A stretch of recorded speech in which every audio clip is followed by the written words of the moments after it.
What's going on, YouTube, everybody, man? Welcome back to another edition of Heart of the City. I'm your host, Unpopular Opinion Sports, aka NYG222, with my co-host, Coach Ed from Coach Ed Sports. And we are the dynamic dude bringing you Heart of the City. Now, today, man, we got a lot to get into, bro. We got a lot to get into.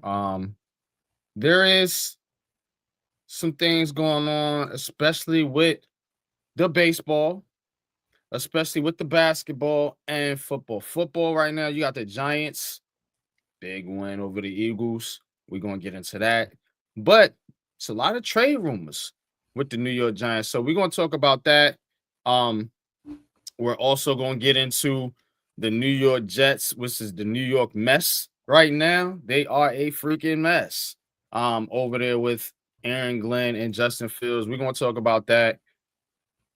Yankees done, Mets done, but there's some injury news. There's some news going on with the Mets and Yankees. We're gonna get into that. And basketball is back.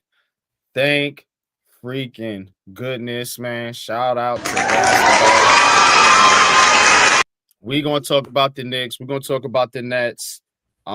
Surprise retiring from the Knicks and a surprise release of a player for the Nets. We're gonna talk about both, and of course, NHL is back too. Let's give it up for the NHL, man. Even though the local teams, you should know, ain't doing very well to come out the gate. We're gonna talk about that. Of course, we got Coach's Corner, and we got a coach's segment that's going to tie right into some of the topics we're going to get into today. All that and much more. Hit that like button, hit that subscribe button, and got my man, my bro, Big Pat on the tracks. Hit it, bro.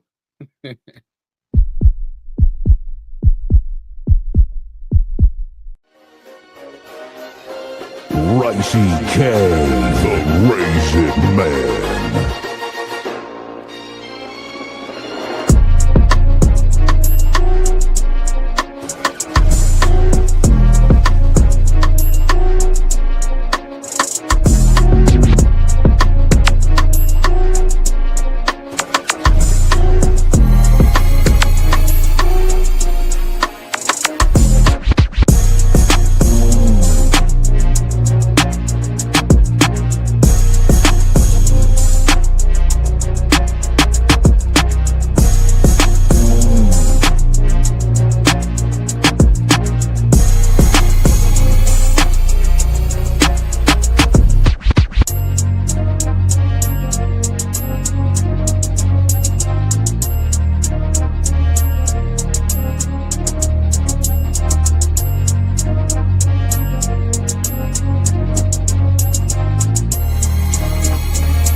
Let's get into it, man. Thank you, everybody, for watching, man. Thank you guys for supporting us on our journey here with Heart of the City 107.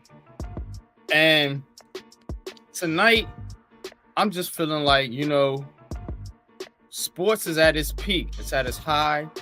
And we definitely want to give you all the coverage, all the news, and just have the great discussions like we always do. But before I do that, I want to tap into my co-host, Coach Ed from Coach Ed Sports, the legend, the man, the myth. Give it up for Coach. Coach, what's good? What's going on, man? Everything's good. Just taking it day by day and ready to get into getting around the city, man. So let's go. All right, we're gonna get into around the city here in just a second. I do want to say this though before we do that. Why is it so much just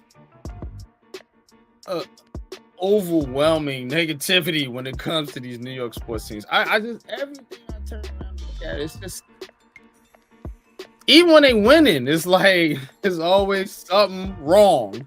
You know what I'm saying? Like, so, I don't understand it, but maybe we could clear some of this up when we get into around the city. Like I mentioned, the football. We definitely going to talk about that. We got the Giants with trade rumors and different things like that. So Jets, bullshit. That's a bullshit team. I'm gonna be honest with you, but all right, man. Let's hit it. No stalling. Let's get into around the city, man, so we could tap into these teams because it ain't looking good. It ain't looking good. All right, bro. Hit it around the city. I want the power, but I want the love and respect first. Said I want the power, but I want the love and respect first. Yeah, I want the power, but I want the love and respect first. Yeah, I want the power, the love and respect first. All right. Where's my beat at? There we go. All right, man. Where do I want to start?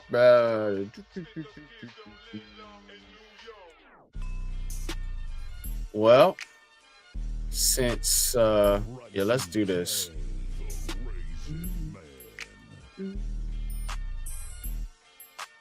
We're gonna dive straight into motherfucking football.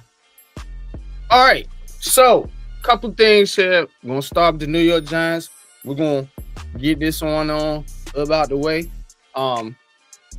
New York Giants. Now,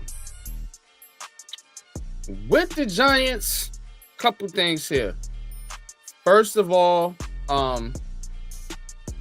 I do have to go back to last week and let me put this up on the scoreboard.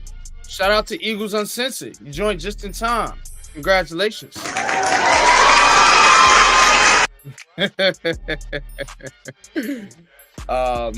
I believe that's our boy AK, man. Appreciate you tapping in, bro. No, I gotta show you a little bit. But yeah, the Giants did give the Eagles a good old fashioned butt whooping, man. Thursday night. And there's a lot of good fortune here with the New York Giants. Jaxson Dart has looked amazing.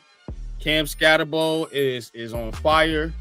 And, you know, Brian Dable finally got his head out his ass and is finally putting together a decent offense. So all that to say this. The New York Giants are in talks. Shout out to the producer. To possibly get Jalen Waddle or T. Higgins or Chris Olave, because of the fact of the matter is they did all this without their top two receivers, and that's Slayton and Neighbors, of course. Wan'Dale Robinson stepped in, played pretty well. Lord Jordan Humphreys made a couple plays. Jalen Hyatt doesn't exist. But that's where you're at right now. That's why they need to get into the trade market. But it's not a trade for this year, in my unpopular opinion. It's a trade for next year because you are looking to trade this guy to pair with Neighbors. You're not looking for this guy to be the number one. See, Giants fans, they get things misconstrued a lot, and they want these players to come in and just hit off top and do everything by themselves. Football is the ultimate team game. You have to have players, and you have to have a system around those players. So that's all I'm saying. Giants looking to trade, coming off the 34-17 win over the Eagles, looking to trade for a receiver. I like the fact that they're running the ball right now. They're a top 10 running team as far as yards are concerned. That is a good sign. But, Coach, what are your thoughts on the win and also on the Giants possibly looking to trade for a receiver? And we're going to get into the Broncos game here in just a little bit. But just touch on that real quick. Shout out to the chat. Nicky Steves, what's good? As far as the win, said it last week. We was going hunting, and we did. Got the barbecue sauce. It tastes great. Yeah, if my brother Derek, if you watching, you know. If my brother's watching, you know, I love you, bro. But you know, it was good. So, but seriously, I mean, they did play a good game. You know, they took advantages of the mistakes the Eagles made. That's what good teams do. You know, when the opposition. What's up, Cave? Great job yesterday, bro. But when the opposition gives you those opportunities, you got to capitalize, and that's exactly what they did. So, you know, kudos to them. Y'all know I'm always hard on Dable, but I got to congratulate him. Did a great job, him and the staff overall. You know, with what they did this past Thursday. So now the next step is keep it rolling. You know, It can't be, you know, inconsistent. It has to be consistent. As far as the trade, I'm partially with you. You know, I understand where you're going when you say it's for next year, but it is also for this year too. So it's for both. So I don't want to just make it seem like, you know, it's just about next year. No, because these guys could be gone. So you have to also factor in they're trying to do something right now because they may not be here next year. So why make a trade for next year? They're doing this for right now for them, but next year is also included because hopefully it will keep them here. So, you know, that's the only thing I just wanted to add to that. But yeah, you know, if you make a trade, you know, if you get a T. Higgins, okay. I mean, you know, him and Neighbors in the future. I like it. Yeah. That opens up your offense immensely. That allows you with your tight ends to do things. That helps your running backs. That helps your running game. You know, you have two receivers like that. You can't go single high all the time. You can't shade the safety to. Now you're going to shade to two receivers. Then, you know, even Wan'Dale Robinson will then become that much more effective. Your tight ends, you know, that means there's no safety help. So that means they're on the linebacker. Realistically, when you think about that. So if you were to get a receiver like T. Higgins, now Olave, he's a good number two. You know, I do like him. You know, he's not the number one, but you know, he can do things to help the offense. And Waddle, I get it. I understand what he does, but you know, I look at him more like Wan'Dale Robinson. You know, to be brutally honest. Really? You know, maybe a little bit taller. He's a slot. I consider him more of a slot type of a gadget type of receiver. You can get him with your jet reverses. You can bring him in the backfield. Yes. The only difference is he's taller than him, but he's a quick twitch type of a receiver. That makes a big difference, though. You see Wan'Dale Robinson? Yeah. See, I like Wan'Dale. I like how and that's the thing that they did last week that I noticed. They were putting Wan'Dale in the backfield. They put him in the backfield a couple of times. That's something that I've been saying they need to do with Neighbors sometimes. You put him in the backfield, how does the defense adjust to cover him? Because now you have to look at, because the cornerbacks are going to identify outside.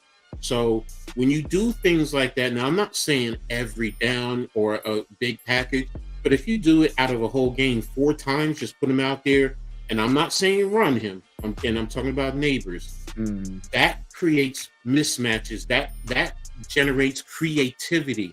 That also puts fear in the defense. So, you know, that's things that pet peeves for me. So, I don't know about Wan'Dale Robinson, but I I see what you're saying as far as the different ways you can use Jalen Waddle. I have to ask this though, since you're talking about this year, does it make sense you bringing in Slayton? Now you're gonna have Waddle or hopefully Higgins, but if you get Waddle or Olave, they're more speed guys. How does that mix with Slayton, Robinson, and the guys you got now? Because we can't think about Neighbors until he gets back healthy. It just opens up your offense more. See, everybody looks at, oh, he's number one, he's number two. You can put all four of them out there on the field. How is the defense going to defend all that? It helps the other guys. It takes their game up another notch. Forget all, oh, well, he's the number two. Screw all that. If you're on the field, and I, as an OC, I can identify, oh, they're going to put their fourth worst player on Slayton. You know what? I might make him the primary on this call. He's the primary. Everybody else, you run your patterns. Dart, he's number one. Then you go here, 2, 3, so on and so forth. Everyone's still running their patterns. It's just that you're dictating who's number one now. That's it. And if you got a number 4 type of a defender on a Slayton, you'd mean to tell me you wouldn't take that 9 times out of 10? I think most of us would. Yeah. So shout I out get to what you're saying. I get what you're saying about these other guys. They help immensely. So that's how I look at it. So it's a big ass tight end. Sorry. I got football on. Yeah, man. I'm watching kinda, but shout out to AK said F my team, dog. Got a bunch of Gilbert Grapes out here playing football. Steve says Waddle may be in the offseason because send a pick to Miami. Yeah. Cave was good. Fellas, salute to the almighty panel. Producer on the controls. No to Waddle, he's injury prone, always hurt. Rarely finishes games. Yes to Higgins. Says Wandell's only 5'10. Waddle is 5'8. I'd rather have Higgins. I mean, Higgins is definitely the guy we want. You know what I'm saying? Anybody knows me, I've been crying for Higgins for the longest while. Yeah, me, you, Pat, the whole crew. We've been talking about possibly trading for T. Higgins. Now, they asking you for one, though, from what I'm getting. It's the only concern. So, I don't know. That's a negotiation that you're going to have a hard stance on because I'm not giving up no one for no number 2 receiver. You don't give up ones for 2s. You don't do that. All right? So let's make that clear. Second round or later. Now, the second, I would only do for Higgins. Fair. I'm not giving up the second for Waddle or Olave. It's my opinion. Unpopular as it may be. Now you want to talk third, maybe throwing a player. I hear Deontay Banks is on the market. I hear Devin Singletary's on the market. And I also hear that what was the other name I got? Evan Neal, of course. But he's probably one of the unlikely ones. I definitely think though Banks or Singletary can get moved. They have financial reasons, specifically with Singletary. So, Singletary got like a same cap hit as Saquon. It's like this dude, they just need to get rid of him, bro. Like he's making too much money and he's just in the fucking way. I want to see Turbo Miller, as do most of us, and I want to see Tyrone Tracy and Cam Skattebo cook together without blown motor in the fucking way. All right, Nikki, I've been hearing that on for the longest while, bro. Trust me.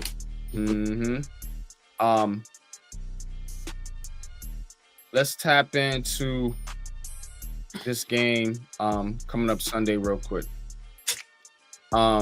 Giants 7.5 point underdogs going into Denver. Denver Broncos 4-2 coming off a big a tough win against the Jets in London. I covered that game. This Broncos team, I'm gonna be honest with you, they're beatable. Mm-hmm. The problem the Giants are gonna have is in the middle of the field. You had to worry about your old friend Evan Ingram. You had to worry about Sutton, some of these other guys. And the reason I say the middle of the field, because we're talking about linebackers, safeties, and corners, which have not played well for the New York Giants this year. They got to get the ball out quick, meaning the Broncos. So that's why that middle of the field is going to be important in this game, because Bo Nix, they're not going to let Bo Nix sit back there and just because Kayvon, Dex, Brian Burns, Abdul Carter, whoever else they got in there is going to be coming after you. The Giants' pass rush is for real. Run defense has been better. That secondary, though, is cheeks. I'm just going to be honest with you, bro. That secondary, bro. Try. So that's the problem in this game. Now, if they shut down the run, they do have a good chance to get after Bo Nix, possibly force some turnovers and get a dub in Denver. That's my main concern, the middle of the field with the linebackers, safeties. I don't see them being able to really cover. But again, if you do stop the run, Broncos run game is not great. We watched J.K. Dobbins and R.J. Harvey. They're not explosive. You should be able to shut them down. And that's what you're going to have to do. Put them in third and long situations. Get after the passer. Hit! Nigga, hit. On offense, this Broncos defense is a problem. Rookie quarterback, down 2 receivers, shaky offensive line. Not a good recipe going into a loud place in Denver. Remember, the line is based off the snap count, which is why you have a lot of false starts and penalties. See New Orleans, mistakes, and loud places. I follow football, y'all. That's why I'm telling y'all this is not a good situation for the Giants. Give a fuck how you slice it. Can they come away with the win? Yeah. I remember them doing this a few years ago. Remember the Giants were really bad? I think Eli Manning was still quarterbacking. They went into Denver on an off year and just beat the Broncos. I think this is when the Broncos had it wasn't Peyton. It might have been the Tim Tebow years. It was one of these years. They was not expecting them to beat the Broncos. They went in there and won that game. Something like that could happen. This year, though, I don't know. I'm leaning Broncos, definitely.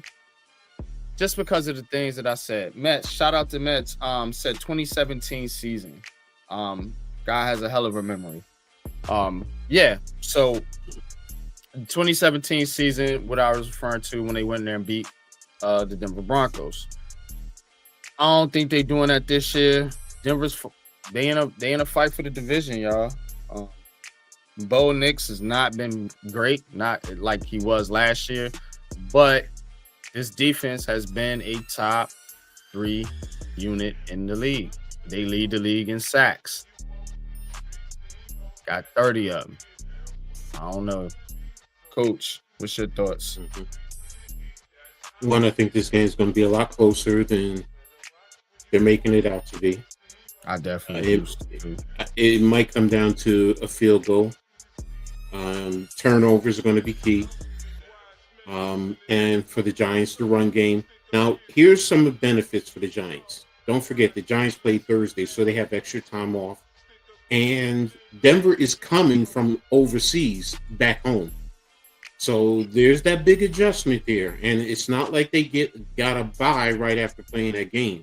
So you played Sunday morning, and now you're going to be playing Sunday afternoon, and you're in Denver at home.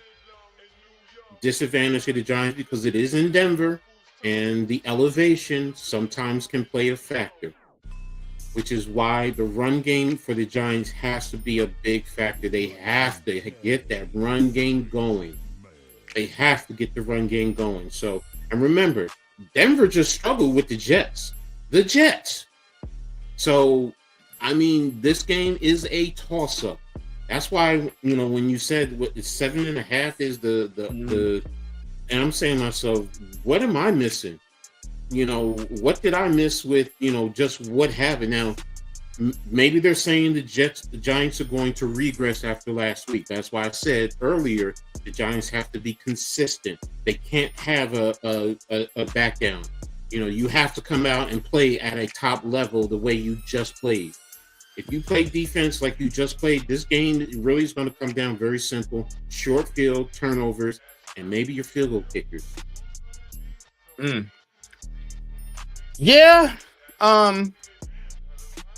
I think it's more just about Vegas gives 3 to the home team. I think that's what it is. So you're giving them 4.5. Really this game's like 4.5. So the second thing is it's the Broncos defense. We looking at the Jets game like, yeah, the Denver Broncos, the offense isn't explosive. I will say that. They're not blowing nobody out with a bunch of points. It's that defense. And the Giants, to be honest with you, I don't know how they're gonna fare against a defense like that can get after the passer. But the Jets, that's what I'm saying. You have a rookie quarterback. You know what I'm saying? Yes, exactly. That's still learning how to read coverages and things like that. So he may see some proverbial ghosts in this game.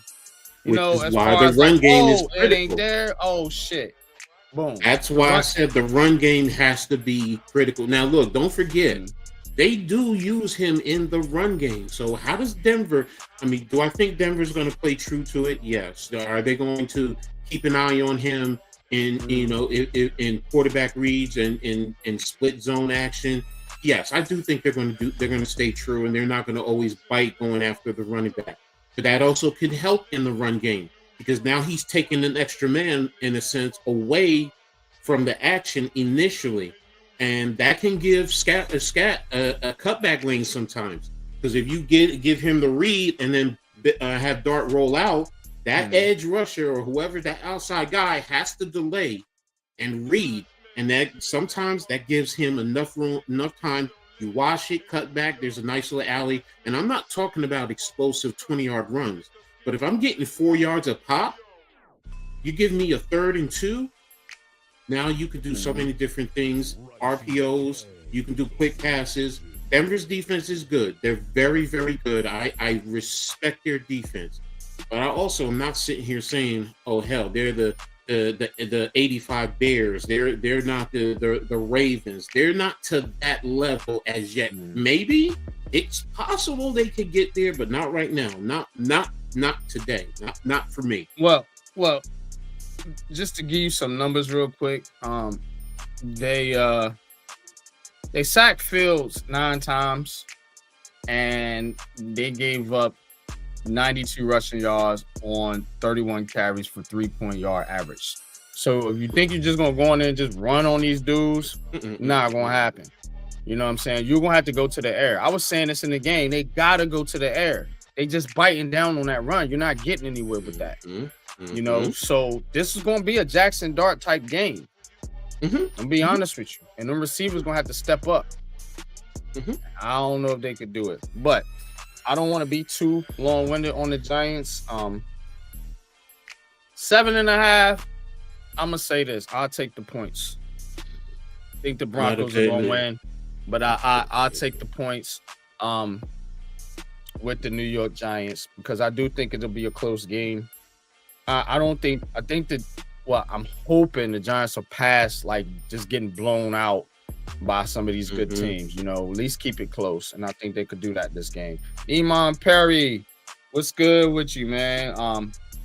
122080. What's good with you, man? Appreciate you tapping in to another edition of Heart of the City. We're going around the city here. Speaking of the Broncos, let's get into the New York Jets, man. Let's talk about the Jets and what happened over there in London. New York Jets.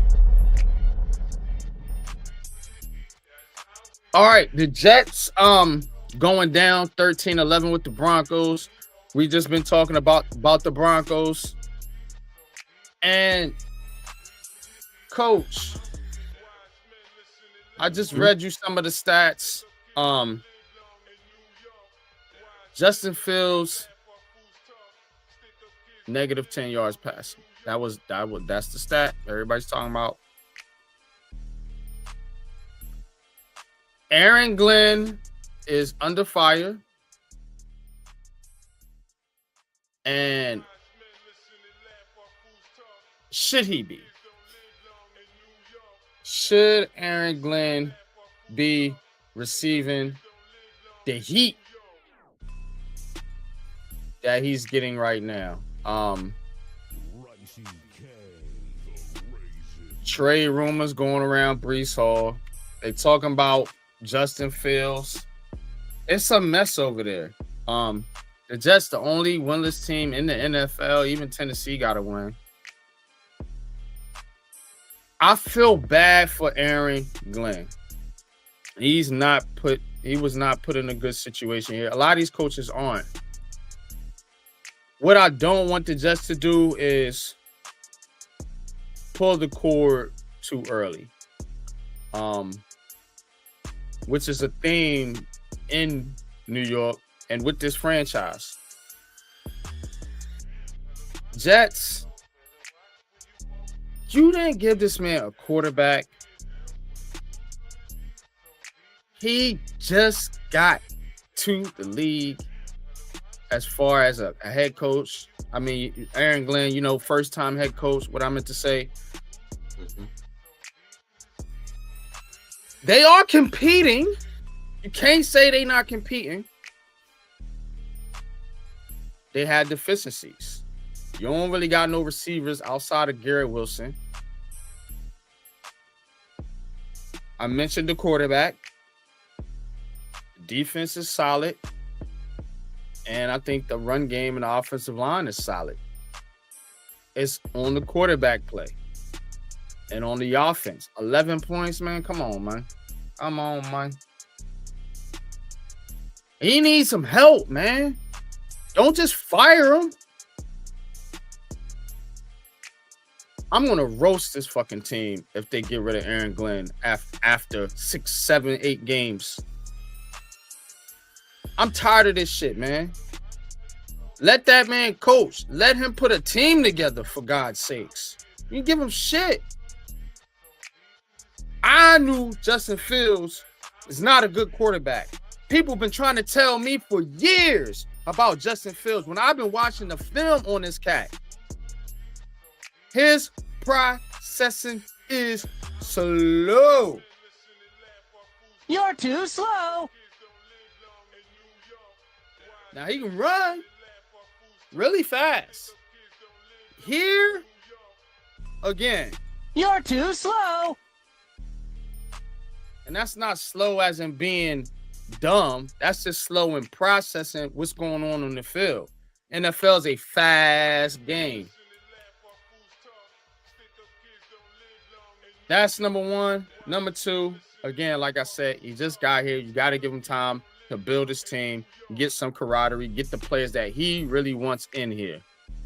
Y'all don't mind giving Brian Daboll fucking 8 years to fuck up the Giants or however long it's been. Give this man a couple of years to at least try. So you got that going on. Like I said, you got the rumors. A couple of these players are not happy. Breece Hall, Garrett Wilson, Sauce Gardner, they all talking in the media. Just ain't a good look. I get it. But this is the New York Jets we talking about. When is it ever a good look with them?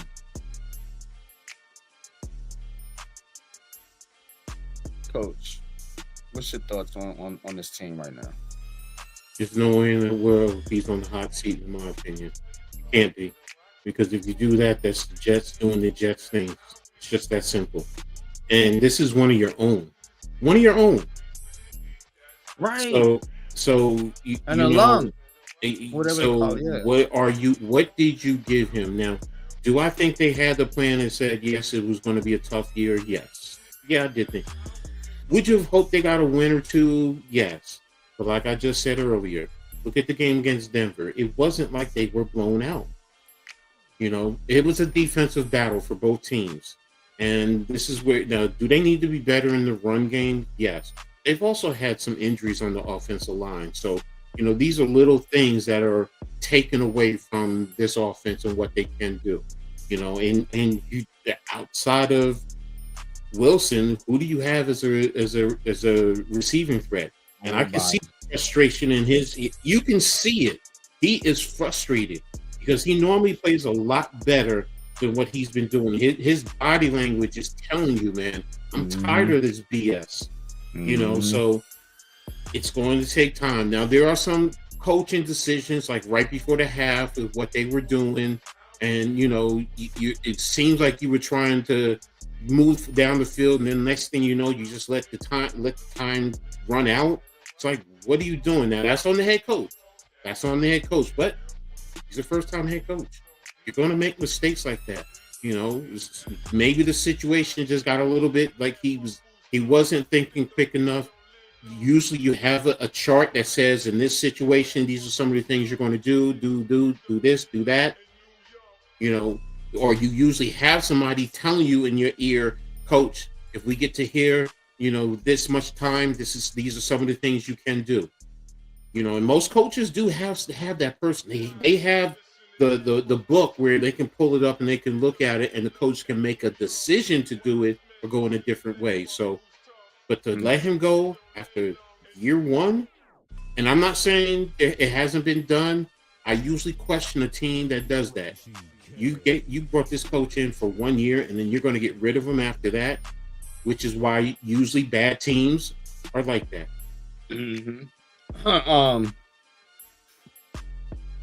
Iman says, yeah, they're gonna do him like they did Gerard Mayo. Me and Pat talked about that. It feels like a situation where that could happen. Because if the Jets say they get a top 3 pick and they in the market, obviously going to be in the market for a quarterback, they may want another guy to come in here and work with the quarterback. That's all I'm gonna say. Like they did with the Patriots. I only think they did Rod Mayo that way because they kind of knew about Vrabel and they wanted Vrabel. To be honest with you, Vrabel. There's been long rumors about Rex Ryan possibly going back to the Jets. I could see something like that, maybe. Okay, that is different now. I can see that. Yes, I still think it's a bad decision, but I get it. But how long has Rex been out of the game too? That's the other thing. So again, that's me. I'm not saying he doesn't know football. He does. So absolutely. But all right, the Jets got the Panthers this week. We got our boy Mets going to be on the call here, right here on the ABSN Aboriginal Sports Network. Panthers actually favorite on the road in this game. 1.5 is the spread. I want to feel like the Jets could get the dub here, but I'm nervous. The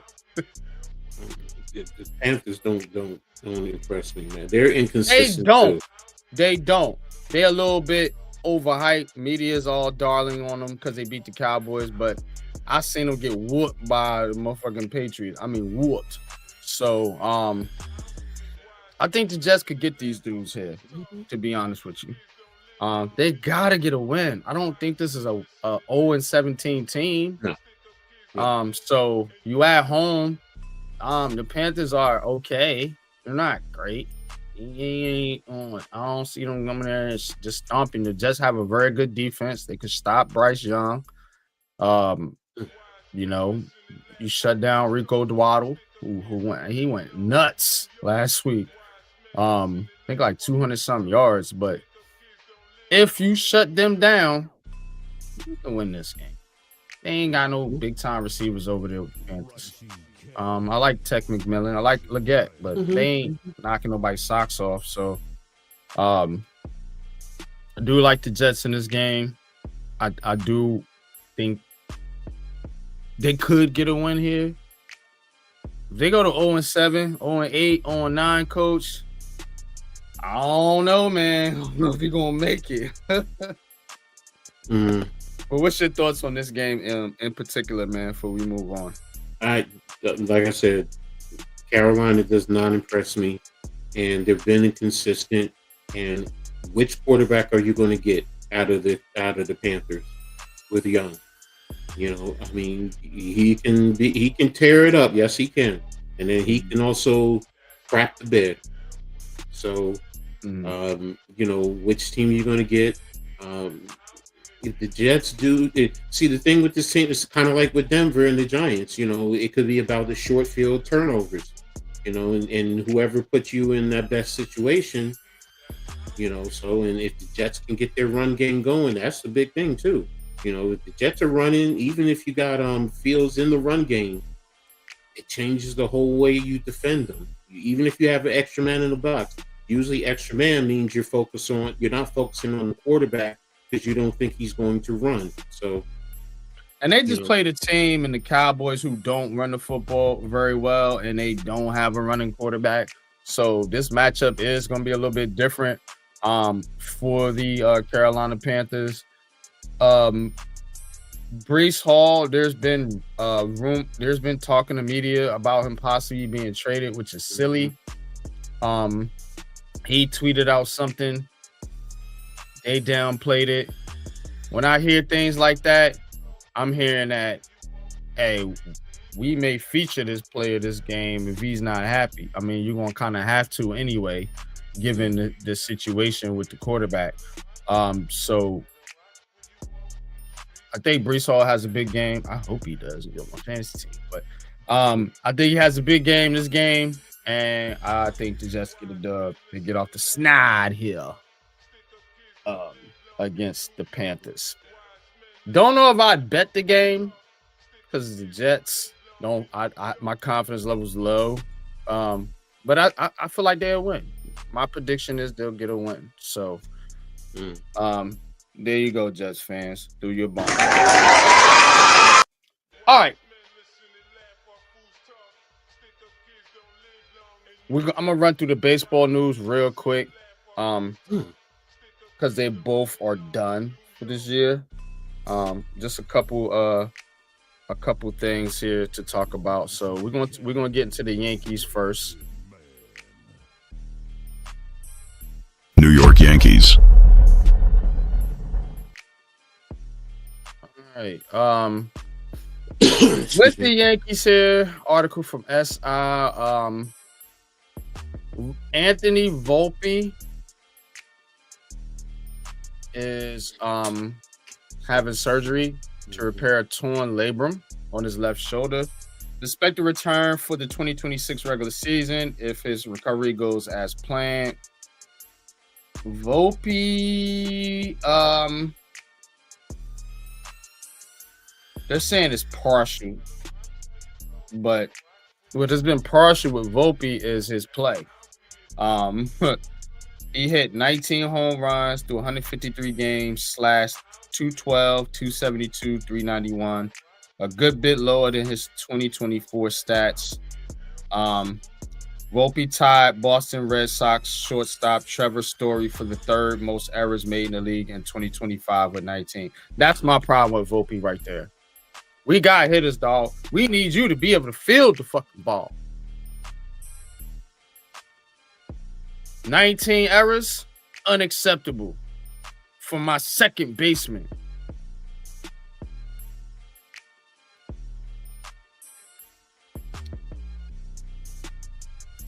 I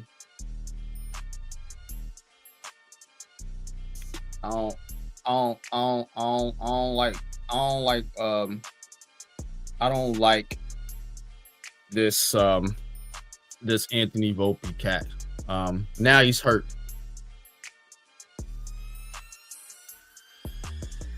Who can bring in Mets? We want to bring in Mets. We're gonna bring in Mets and see what he has to say on this baseball stuff. I already know how I feel about it, but Coach, what's your thoughts on Volpe? And I have no problems with Volpe. I think he still needs to be further developed because he does have some tools that can really help the Yankees. He's always been like that, even back to his days in high school. You know, he was a top player, so everything with the Yankees always comes back to your coaching and management staff. That's really what it is. I mean, I saw on the Athletic they're not bringing back in Mike Harvey and Travis Chapman. So Bellinger might be gone. Yes. So what are you doing to help further this kid's game?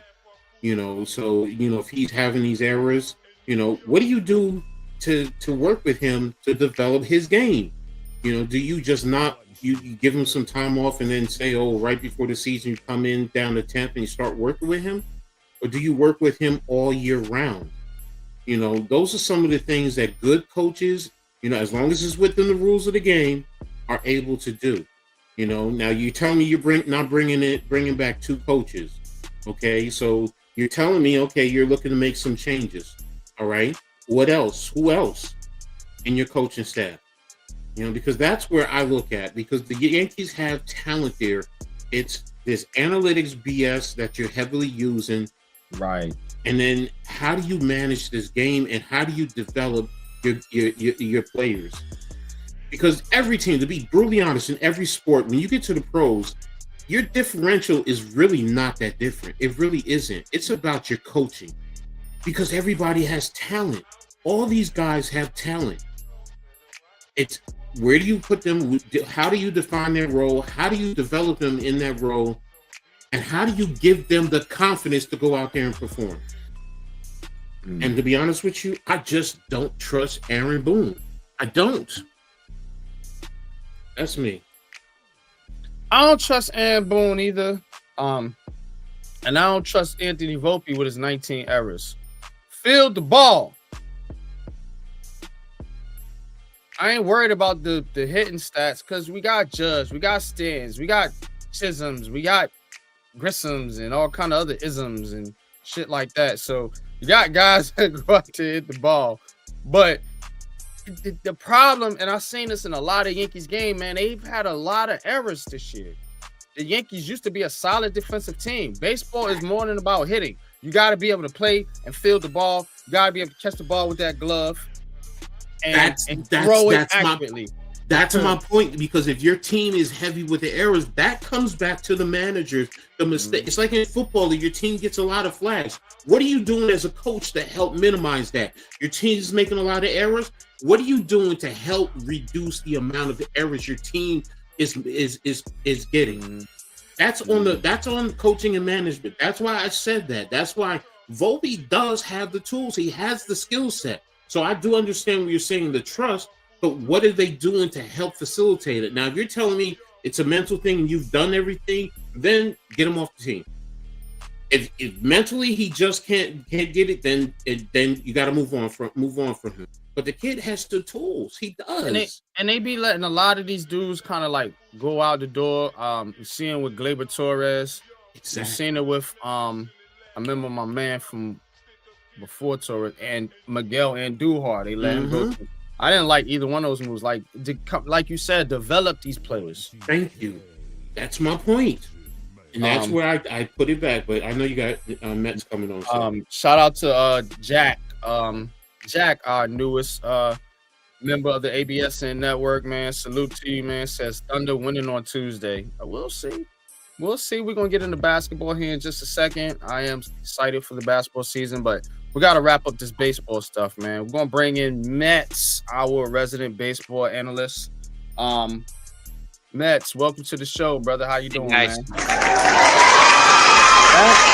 I can say this. If the Yankee fans are that hell-bent to put the torches and pitchforks at Boone, I say let him go for it. With the Mets, on the other hand, I wasn't even realizing this with Mendoza that he suffers from manic depression. And now we need, according to his wife, and that's why the team screwed the pooch so badly with his poor decisions. Having said that, why would you even want to keep him around to finish the last year of the contract if you know you're going to need to put him on suicide watch? All right, let's stay on topic for a second. With the Yankees, how do you feel? How do you feel about Anthony Volpe and his 19 errors? Like I've been pointing out this year. Now he has a torn labrum. If Cookie Rojas were still alive, he would be teaching this kid the same stuff he taught Ordonez. I agree. I agree. The Yankees right now, I feel like they got to get their farm system back together because that's a lot of the players. The Yankees greats, they came through the farm system. Yep. And Jeter, Bernie, Mattingly. Talk about it. Mariano. So that and Volpe, am I mistaken? Volpe came out the farm system, right? I know Torres did, and Duhar. So again, you want to get these guys right. You want to get these guys right because your farm system has to dictate where you're going to get these players from, because you missing on these trades and you making these big trades. You giving up players for your farm system, and then these players are walking out the door the next year. See Juan Soto. So you can't keep doing that, emptying out your farm system, bringing in these big time players. They A, not performing, B, getting hurt, and C, they not even loyal to your team because first chance they get in free agency, they walk out the damn door. And D, they're getting closer and closer to the tail ends of their physical primes. Facts. All right, now we can switch gears to the Mets. I had to get my Yankee stuff out of there, but let's go to the Mets, Pat. New York Mets. All right, I'm gonna get you to speak on this real quick before you go into your soliloquy about the Mets. Kai Correa, is that his name? Bench coach, promoted to Albert to lead hitting program.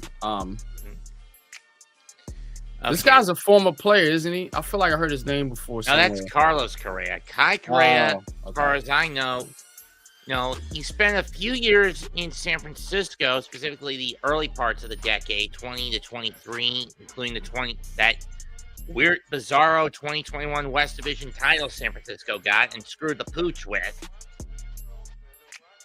And then he jumped ship to the Guardians for a couple of years. What I want from this guy is one thing. Keep Mendoza's depression-based manic gambling in check. Like I said before when I came on, do we really want a manager for one more year whose mental issues make me feel like we need to put him on suicide watch? What do you think is the Mets' biggest issue on the field? Taking Mendoza out of it for a second, because you feel like about Mendoza about like I feel about Brian Dable. To be honest with you, I want his ass fucking gone. But ain't nothing we could do about it right now, me or you. So, how you think they could fix this thing on the field as far as their play is concerned? Well, for one, when your pitching core got crippled last year with 8 pitchers under the knife, 7 of them for Tommy John, you need to rebuild that pitching core, both the rotation and the bullpen alike, from the ground up. As for infield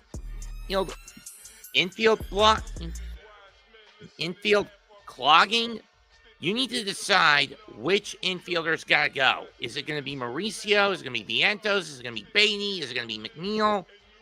Is it going to be Angel Acuna? Between those 5, I'd say McNeil's the obvious one to go. He's been in a tailspin ever since the shift got removed. Because what was his strength? I like Jeff McNeil though. He been pretty good for y'all though for a while though. No, Not lately. Here's the thing. He was good when the shift was like where you could have anyone in the infield go wherever you want.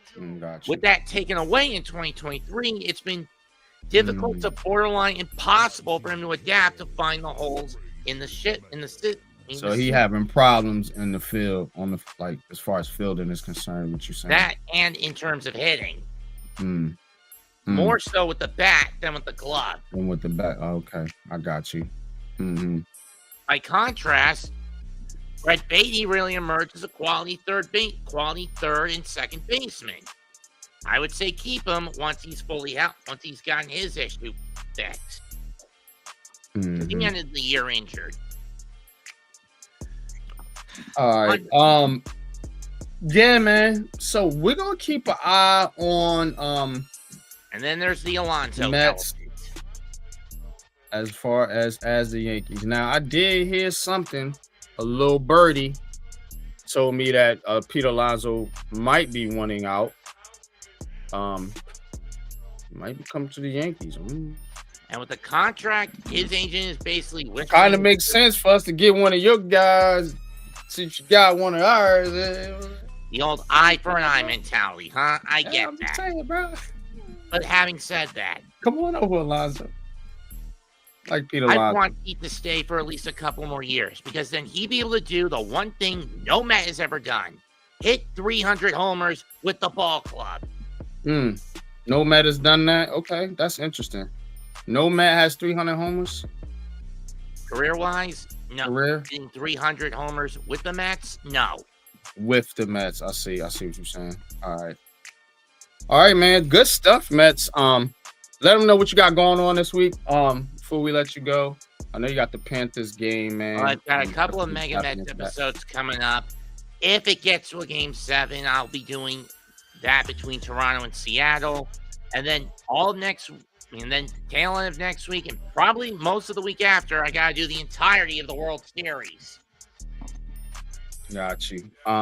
Definitely gonna be looking out for that. I hope the Dodgers don't win again. I hate the fucking Dodgers. I can't stand the Dodgers, yo. That's only one of my. But then the Red Sox is number 1. Then the Dodgers. Then probably I say between Toronto and well, not really the Astros. Fuck them. Yeah. Dodgers cheat financially, and the Astros cheat by all other methods. Yeah. Screw the Dodgers, screw the Astros, and definitely screw the Red Sox. In my case, screw the Braves and Phillies. Coach ain't gonna like that. You're a Philly fan. All right, Mets, man. We're gonna get into basketball, man. Appreciate you, man. Thanks for tapping in. Thanks for supporting. Always good talking to you about baseball. All right, let's get into some NBA news, man. Let's get into some NBA news. We got to get a Knicks Nets drop. We need to work on that after the show. All right, let's do it. So, big news here with the Knicks. Malcolm Brogdon retiring after 9 seasons. Brogdon says, holla, no more basketball for me. We coming up on the getting near the regular season.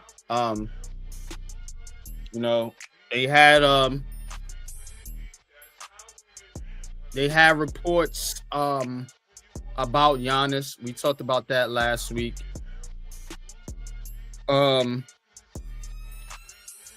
don't know. I don't really know what the Knicks can do at this point to get any better than they are. Because I feel like anything you do move-wise is going to throw off the chemistry of your team. ESPN and them, they always talking about the Knicks and what they could do. Can they go after this player or that player? I think they just need to chill for right now. Now, Malcolm Brogdon retiring. I don't think this is huge news, but when he's supposed to fill a role of like a backup point guard or something like that. So now you got to be looking at, all right, we got McBride. What else we gonna do as far as guard play is concerned coming off the bench? Because Brunson gonna need rest. Can't burn this dude out. So this is a semi big deal. I'm not gonna make a big deal out of it, but it is noteworthy. What's your thoughts, Coach? That was the first. I mean, with Brogdon retiring, I'm glad he did it now than in the season. I was tapped into Knicks Fan TV, and he basically said you could tell watching that he was really mentally tapped out. He was very slow and sluggish, and he wasn't the same player that he has been in the past. So, was that a matter of the injuries, or his heart wasn't just in it? So, I'm thankful that he did it now, and it doesn't really take away from the season per se. As far as who's backing up Brunson, is it McBride? Is it Kolek? Is Kolek really ready to step up? That's only the question. They was talking about what's his name who played that is I forgot his name. Wright. I think it was Delonte Wright last year. Who showed a little something. Plus he's good on the defensive end. So but yeah, overall you really don't have to do much. The only question is, within the system that Brown is running, does it, and again, if you're taking the ball out of Brunson's hand a little bit more than normal, then, do you need to have a true backup in a sense to really, back him up? Or can you have somebody hold the fort until he comes back into the game and then he can close out the game and be Captain Clutch?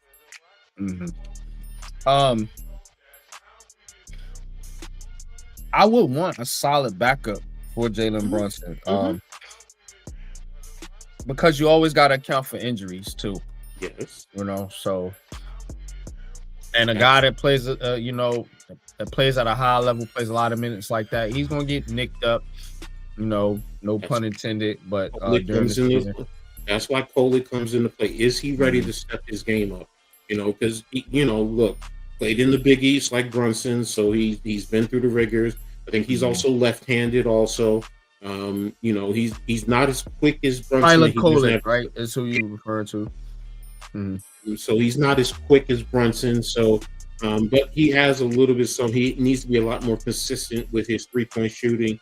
So he has the tools. It's just and with what you call it, he's slow in developing in the past in young players in terms of Thibodeau. So what does Mike Brown and his coaching staff do to help facilitate and develop Kolek's game? So that's why I said if Kolek can step in and as well as McBride, and they can hold the fort, Brunson is resting, or God forbid he's down sometime for an injury, then if they can hold the fort, then I don't think it's a big loss with Brogdon retiring.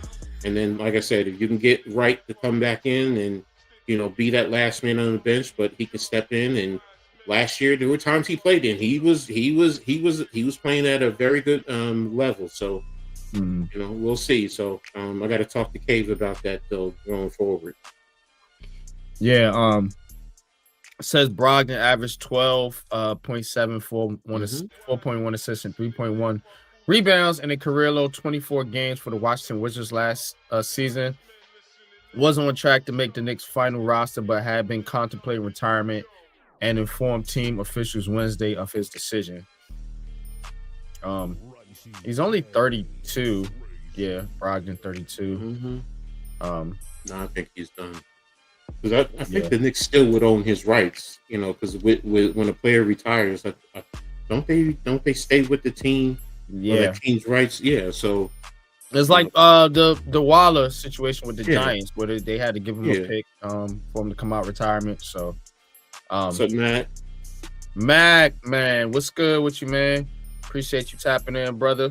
Salute to you. If y'all ain't subscribed to Mac the Giants fan, go subscribe to my brother right now, Mac the Giants fan. Been putting at that Giants heat for years, bro. For years, man. They got dope shows over there. Tap in to Mac, man. All right. Just tap into Brooklyn real quick. We can go across the water. Are we going to England? Nah, we're in New York, dude. Nah, I know. Yeah, but when they say go across the water, that's yeah. Oh, really? They cut Whitehead? I didn't know. Yeah, that's what I was saying. Big news. Oh, wow. The Nets here. They I don't know if Leaf is in the chat if you want to come on and speak on this, but if not, I'll cover it. Yeah, they cut Dariq Whitehead. Remember, Dariq Whitehead was somebody I was talking about just last week about possibly getting into the rotation, making some noise here. Now, a week later, I don't know, man. I'm sorry if I jinxed you, Dariq, but yeah, he's out of here now. Him and Drew Timmy. So yeah, I didn't think Timmy was gonna make the roster. Yeah, I wasn't big on him, but this is big. Former first round pick. He's been banged up though. He's dealt with some injuries. Been kind of in that G League back and forth situation for a while. Got some minutes last year. I thought he looked okay. I thought he was he could put up. He got a good shot. He could shoot. But they letting him go, which kind of tells me they like a lot of these young kids that they got in here now. Remember, they have five first round picks. So you gotta like these cats for real. Maybe he doesn't fit into Jordy Fernandez's system. Don't know. But I hate when teams give up on young talent. I hate to see that. I hate to see it, quote unquote, wasted. But we told you, me and Leaf both, that they was throwing stuff at the wall, trying to see what sticks. So maybe this is one of the ones that slid up the wall. It didn't stick, man. But hope the kid lands on his feet. Hope he finds his way in the league somewhere, man. But that's kind of disappointing for me, man. Just to see, a former first round pick be cut and not make the roster here. But what's your thoughts on this, Coach?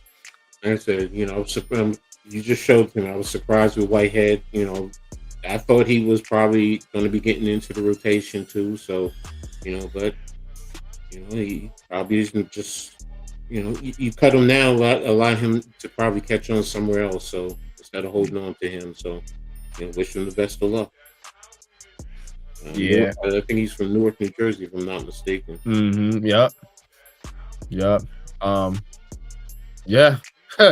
10 hours after the touchdown at the Newark airport. You just said it too. That's crazy. Yeah. So I'm gonna read a little bit of this real quick, give you some context here. It says the Brooklyn Nets requested waivers on Drew Timmy and Dariq Whitehead Monday after a mere 10 hours after the Nets A360 touchdown at Newark Airport after a 17-hour flight from Macau. Everyone knew the team had to whittle down its roster, like we've been saying before the regular season begins a week from Wednesday. However, what chips they had shaved off remained for contention until now. Whitehead was the largest one to hit the floor. A former first-round pick, number 22 in 2023, on a standard rookie contract. Cutting him loose wouldn't have been as cost-efficient as dropping someone on partially guaranteed deals like Tyrese Martin or Jalen Wilson. Cutting Whitehead would also mean openly admitting you blew a first-round pick. What I've been saying, that couldn't have been easy for a front office that's made acquiring those a habit and is banking its entire future on the upside of them meaning the first round picks. So that's what I'm saying. That's what I'm saying. They kind of brought it home here because you giving up on that first round pick and you bringing in a bunch of other first round picks and you hoping one of these hit. But you already missed on one.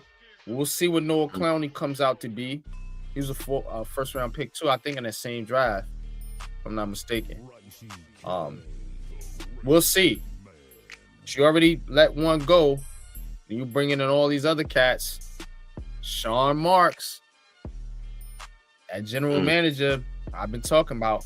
I be on these GMs, y'all.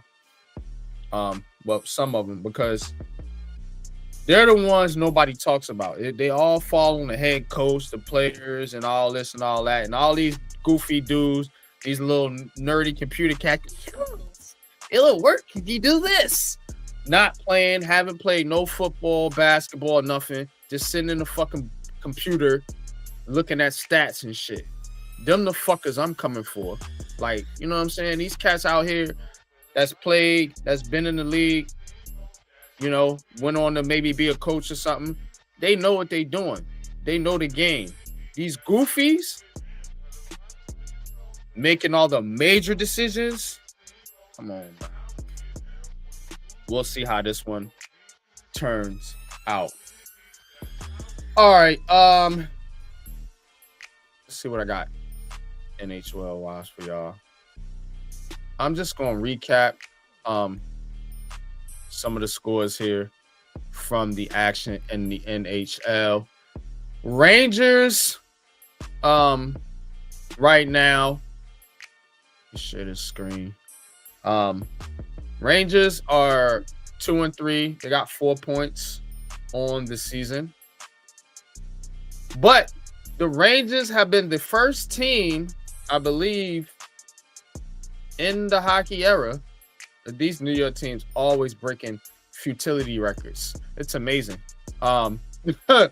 Rangers first team, here it is.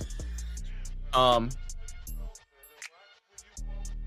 go 0 to get shut out, I think, in his first 3 home games. Yep.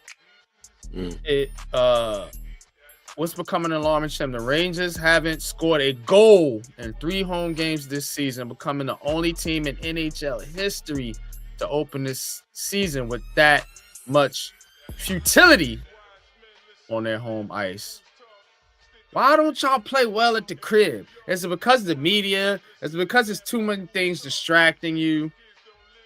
Is it because of friends, family all in your ear talking about, hey, yo, come hang out with us, da-da-da-da.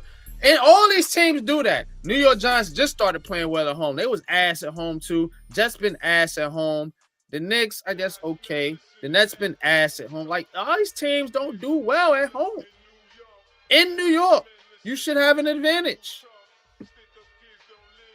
They've been struggling. The Rangers been struggling since last year. They got Mike Sullivan in there, new head coach. We've been talking about coaches a lot. So you getting off to a bad start there, Mr. Mike. Rangers is one of them teams I have a high standard for out of my favorite team list because they have been good. They did win a championship. Somebody else couldn't get it done in the 90s. See no names, but so I have respect for the Rangers. This ain't good though. This ain't good. You just fired the coach, bringing another head coach. Now you getting off to a slow start here, but still very, very early in the season. But just want to point that one out. With the Devils, let's get back to the screen here. The Devils right now, who have been doing much better than the Rangers in recent seasons. They're 2-1, with 4 points on the season. I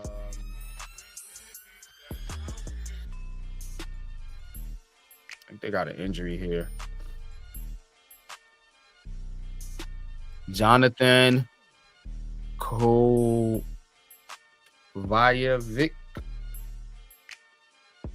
I'm not reading these hockey names. Fuck that. I'm gonna pull it up on the screen. You can see it for yourself. So Jonathan, Kovicki, whatever, Stefan, Seamus, they all got hurt. So they got a lot of injuries. Just 3 games into the season. And you seeing all the injuries right there, if y'all can see the screen. But they are 2-1. So arrows pointing up for the Devils and down for the Rangers. Devils were in the playoffs last year.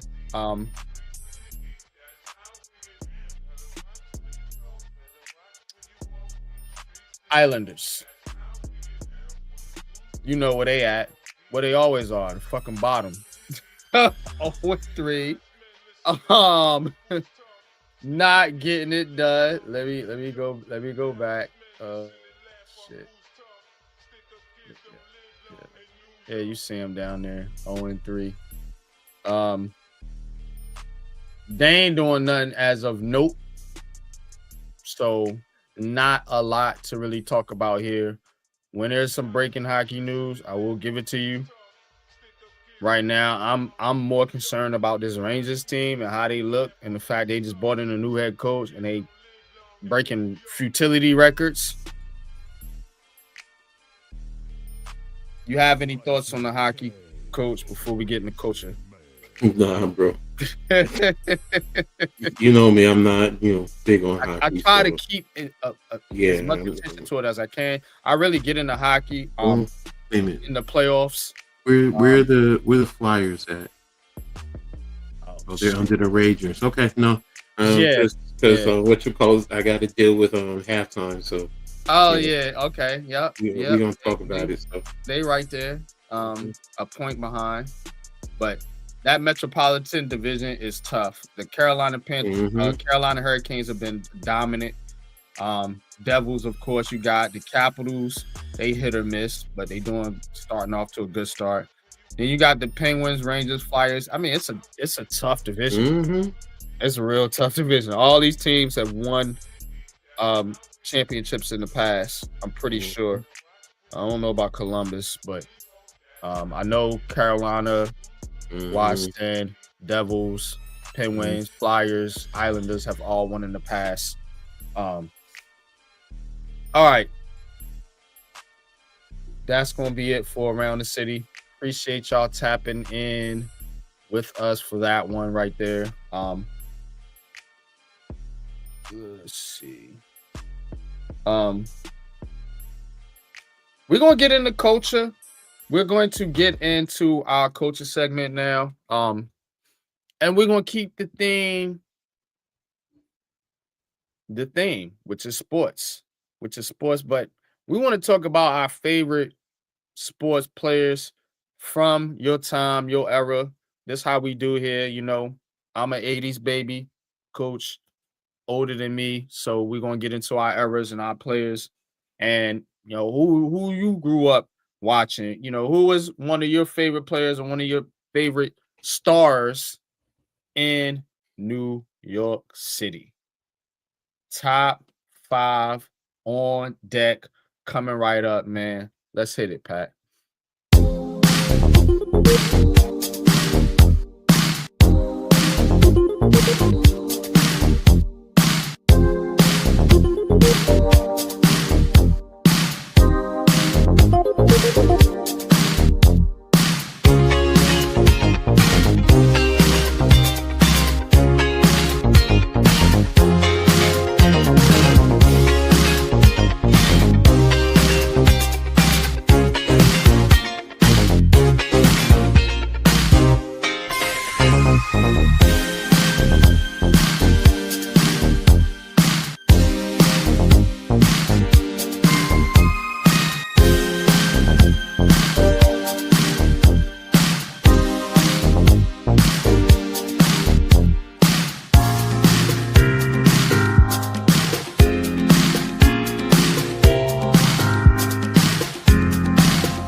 All right.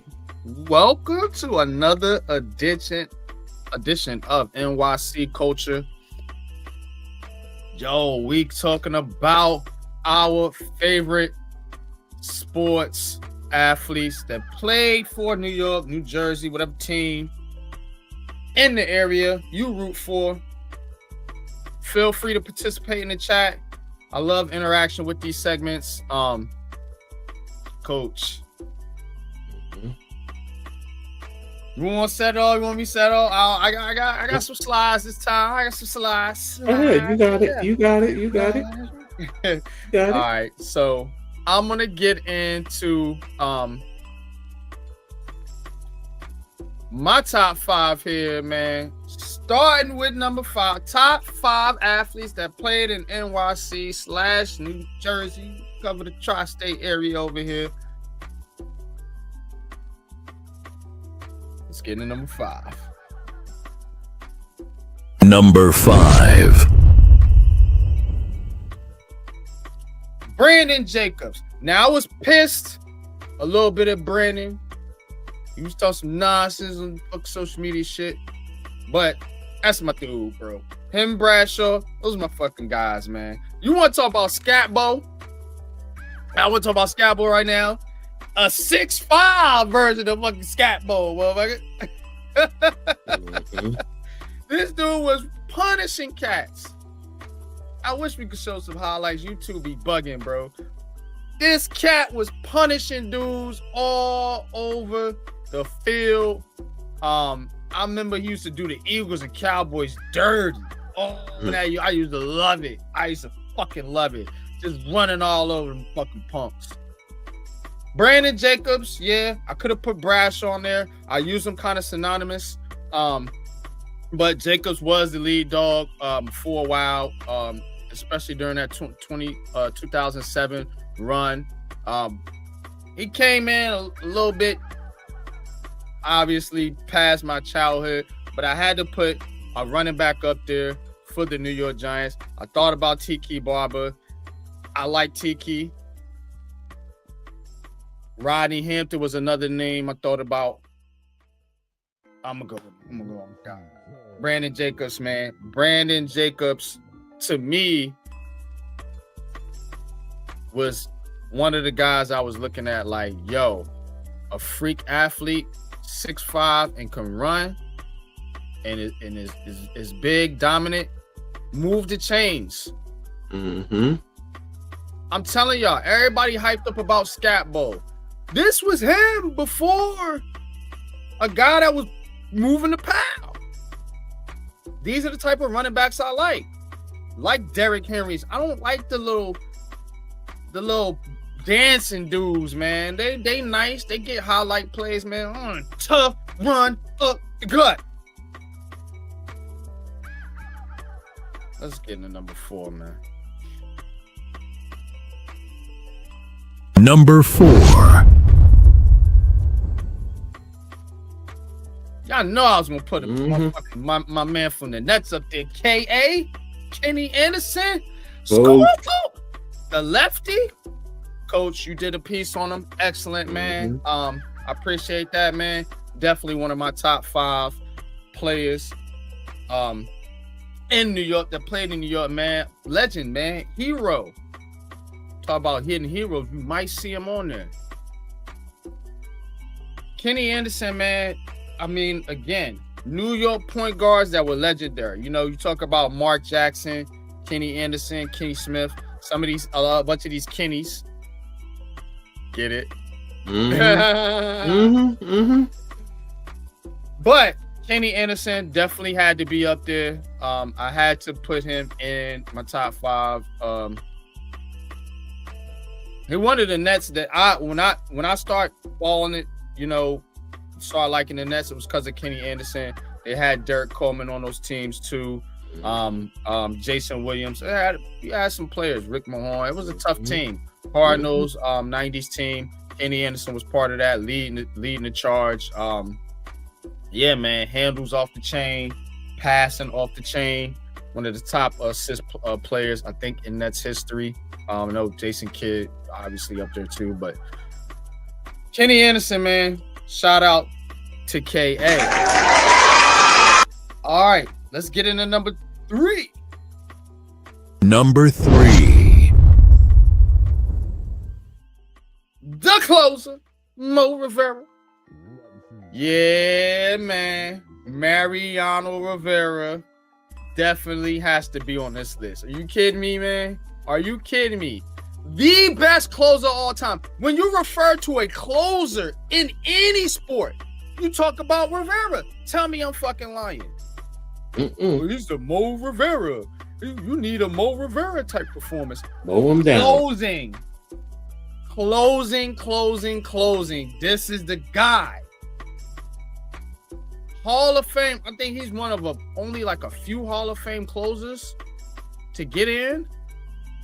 I think him, Trevor. What was the Trevor dude's name? I think he got in. I think it's only like three or four of them. Yo. Didn't Jaxson get in?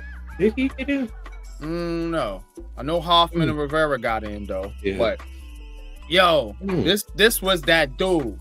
And when we talk about with the Yankees, how I talk about the pitching, you ain't have to worry about that. All you had to do was get to the middle of the 8th. He could come in and give you a 4 or 5 out save. You know what I'm saying? That cutter, bro. They couldn't hit that shit. Shit coming at you 99 miles an hour going like this. Zoom. Mariano Rivera, bruh. You don't know? Now you know. Let's go to number 2. Number 2. His teammate, DJ, Derek Jeter. Derek Jeter, great shortstop that we live, arguably. Yeah, man, gotta put Derek Jeter on the classiest athlete on this list by far. Enough class, enough respect, played the game the right way, did things the right way, wasn't a big power hitter, but we talking about Volpe, all these errors and shit. That's why I said all this gonna tie in to what I was saying earlier.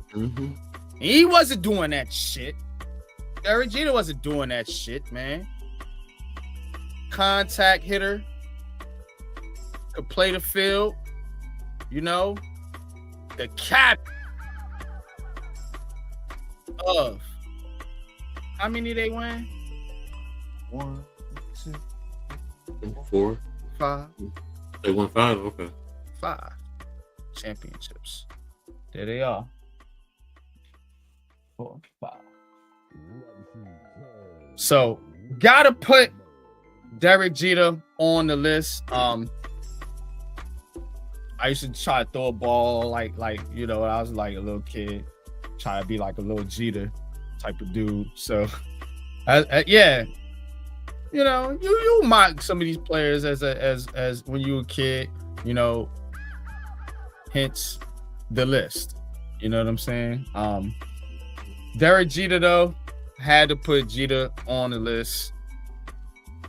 I think arguably one of the greatest, if not the greatest Yankee ever. Mo Rivera there too though. Number 3 though. Captain's number 2. Who's number 1? Suspense is Number 1. Y'all knew I was going with this shit.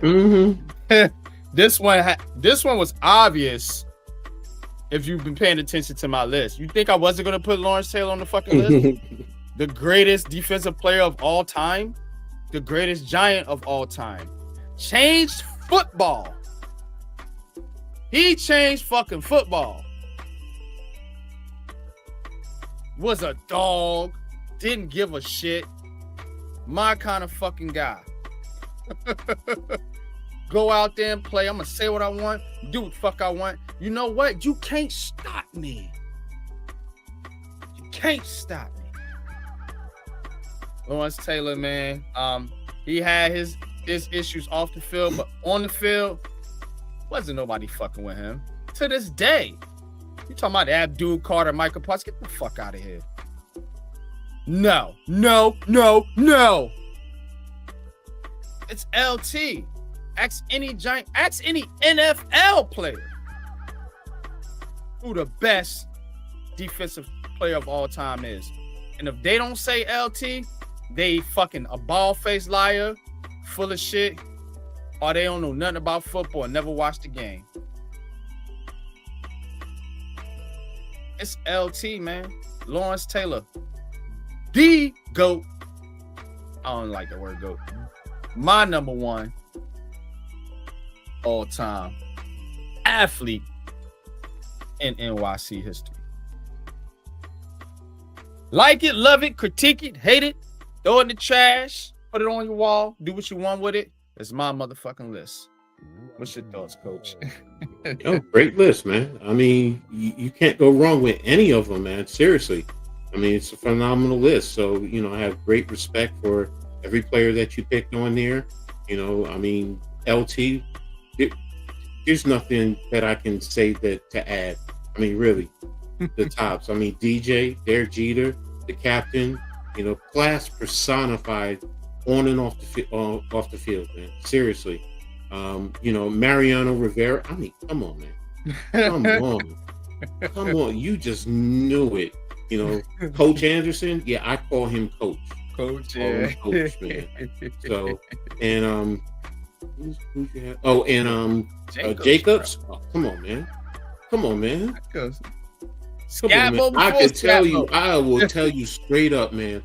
I would have loved to go on head to head with him. See, that's the type of dude.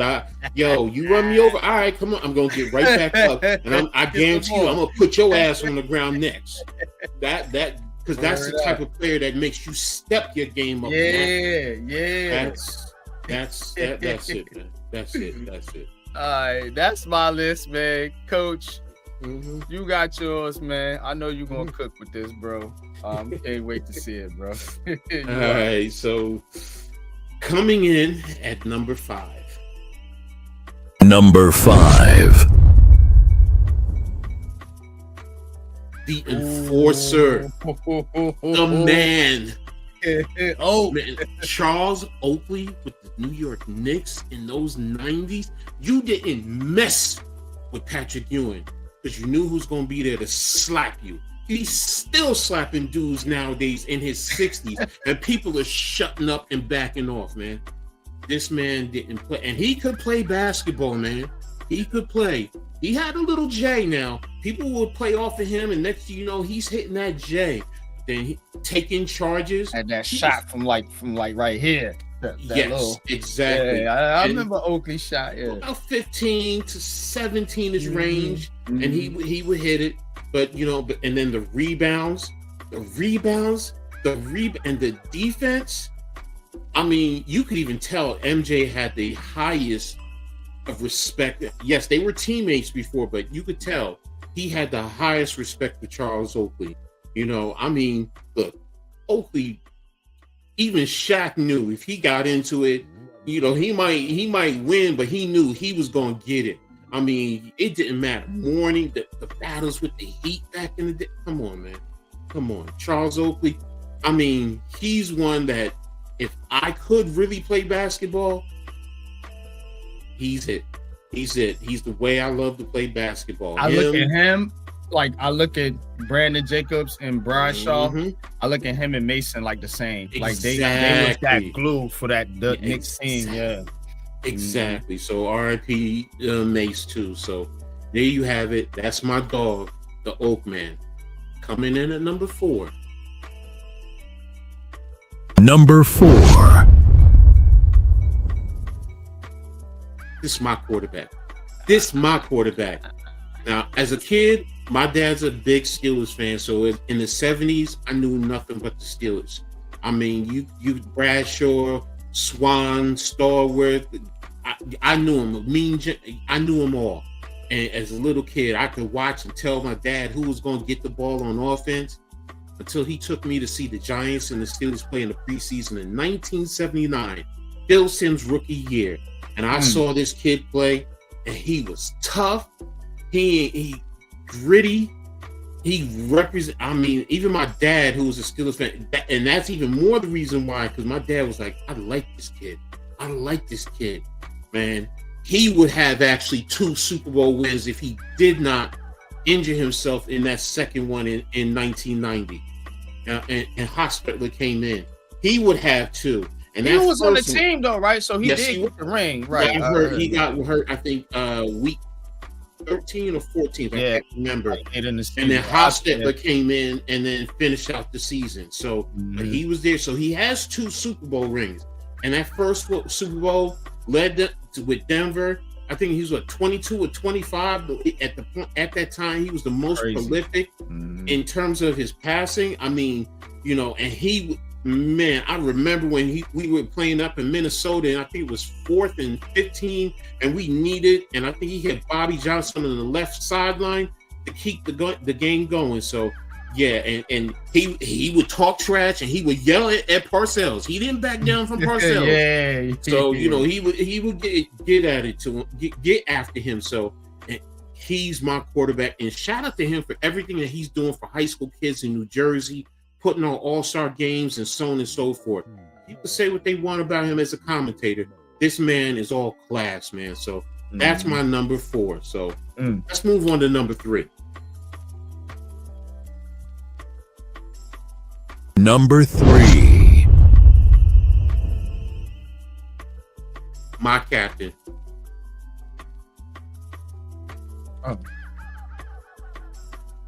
Okay. There you go. My captain, Don Mattingly. Mattingly, Yes. And now, if it wasn't for his injuries, he would have been there with those when DJ and them started winning the championships. You know, he was going through all the struggles. The Yankees weren't the greatest, but he was always consistent. He was there. He was on the previous team before they got good. I remember those teams too. Yeah. Yes. Him, Paul O'Neill. Yeah. Exactly. So I mean, and an elite Wade Boggs, elite first baseman with that glove. You talked about Volpe would hit. You didn't have to worry about that at first base with Mattingly, man. He was Golden Gloves year after year, man. I still remember that one time I was watching and he chased the pop-up and he went into the stands and there was a little kid there and he reached in and took the popcorn and started eating it, looked at the kid. And so, but everyone loved him. Everyone who was a true Yankee fan loved him, and they wanted him to win a World Series. And he was another class personification, man. He was definitely it. So there's my number 3. Coming in at number 2. Number 2. The King, Bernard King. Come on, man. Yes, he's the reason why I was a Lakers fan before I became a Knicks fan. And he was the reason why I truly fell in love with the Knicks. I mean, when he came in, I mean, he was a Net. He was drafted by the Nets from Brooklyn, went down to Tennessee. But yo, when I'm telling you, there was a point in time he was one of the tops in the league and everybody feared him. He could take you down in the box and post you up 6'7", and it didn't matter if you were 7 foot. He'd hit you with the fadeaway. He could take you outside. He could take you off the dribble. I mean, get out on the break and come and throw it down on you, man. Throw it down. And everyone always talked about Patrick Ewing not having a number 2 with him. If King did not get hurt, he would have been on this team. And I still believe to this day we would have won a championship because he was that number 2. You could even argue he could have probably been number 1 and Patrick could have been number 2. That's how good his game was. Bernard could take you all over the place, man. Phenom. I remember points, back-to-back 50-point games against Detroit. Come on, man. I mean, he was it. And then the city would get behind him because it was one of their own. And the way he would play, I mean, true gentleman too. Come on, man. Bernard King. Y'all talk about the younger generation. Y'all talk about Melo. How y'all feel about Melo is how I feel about Bernard King. And Melo even says it. It was about Bernard King. That's one of the players that he fashioned his game after, because it was about the King. And if you haven't seen, I'm telling you, pull up Bernard King when he was with the Knicks in his prime. If it wasn't for his knee, he was the first to have one of the ACLs. And then think about that. And you were usually out for a while, and he rehabbed and came back. And when they let him go and he went to Washington, he still got an all-star as Yeah, he was still playing well. he was still playing well, and he's one of the top 50 or 70 in NBA glory. So he just didn't win a championship. So Hall of Fame, you name it, man. That's the man. Coming in at number 1. Number 1. Come on, man. Come on, man. NYG just said it, man. I mean, the only thing I will say, the only other player who I think had as greater impact as he did in the game is Reggie White. I have to be honest. Reggie White was that dude, but different position. But Reggie White, I mean, his one arm, but LT, I mean, you could block him. Reggie White was a gentle giant. This dude was a fucking animal. Exactly. LT, you could block him, and you block him with an offensive lineman, he's still making a tackle, pulling up running backs and slamming on the ground quarterbacks. It didn't matter. You could double team him, and there he is, still coming at you, making a play. I mean, Ron Jaworski still has nightmares because he sacked him the most. And then Joe Theismann. I mean, I'm sorry that LT had to end your career, bro. You know, you a Jersey boy, but you know, I mean, LT broke his leg, man, in a game. That tells you right there, man. I mean, LT, come on, man. I still remember that Detroit game when Detroit was driving. We picked the ball off in the right flat, down at around the 3-yard line, and returned it 97 yards for the touchdown. They wasn't catching him. You could see his speed. I remember when playing San Francisco, same situation, but around the midfield, and boom, you see in the background Jerry Rice trying to chase him down and give up because he's like, I'm not catching him. I'm not catching him. And when they were in Frisco to go to the Super Bowl, and he got that fumble by Roger Craig, come on, man, come on, LT, come on. And they didn't even count his sacks in the early part of his career. That's what I'm saying, bro. They didn't count them. So come on, man. He's the 1A. I'll put Reggie White 1B. But he is the supreme when it comes to defensive players.